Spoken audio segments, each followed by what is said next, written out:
Hello everyone, welcome back to the channel Parna's kitchen. আজকে তোমাদের সাথে আমি শেয়ার করতে চলেছি কুমড়ো শাকের তরকারি। তো কুমড়ো শাকের তরকারির জন্য আমি কুমড়ো শাকগুলো কেটে ভালো করে ধুয়ে নিয়েছি, আর মিক্সিতে আমি পোস্ত আর একটু লঙ্কা জল দিয়ে ভালো করে বেটে নিচ্ছি।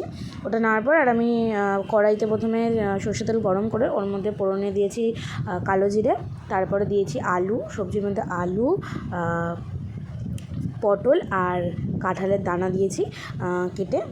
ওটাকে ভালো করে নাড়াচাড়া করে নিয়েছি, একটু হলুদ দিয়েছি আর নুন দিয়েছি, দিয়ে ভালো করে নাড়াচাড়া করে চিরা কাঁচা লঙ্কা দিয়ে দিলাম, আর কেটে রাখা শাকগুলোকে অল্প অল্প করে দিয়ে ভালো করে নাড়াচাড়া করব। ভালো করে ওটাকে নাড়াচাড়া করবো, ওর মধ্যে আমি হলুদ আর ইয়েটা মিক্স করে নিচ্ছি একসাথে।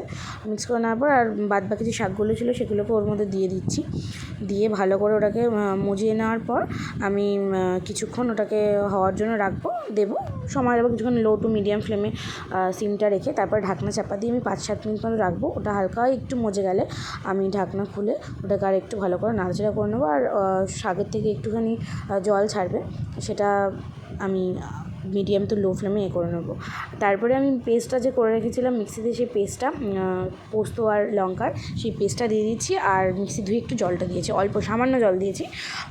তারপরে দিয়ে দিচ্ছি এর মধ্যে আমি স্বাদ অনুযায়ী চিনিটা তোমরা স্কিপ করতে পারো, ওটা স্বাদের জন্য দেওয়া, অনেকে পছন্দ করে না। তারপরে আমি 5-7 মিনিট ওটাকে ঢাকনা চাপা দিয়ে মজার জন্য দিয়েছি, আর ঢাকনা খোলার পর তুমি দেখতে পাবে যে অনেকটা শাকের থেকে জল ছাড়বে, ঠিক আছে। তো তারপরে ওটাকে মিডিয়াম টু লো ফ্লেমে ভালো করে নাড়াচাড়া করে 10 মিনিট মতো আমি রেখেছি। দেন আজকে আমার রেসিপি রেডি। তো থ্যাংকস ফর ওয়াচিং এভরিওয়ান।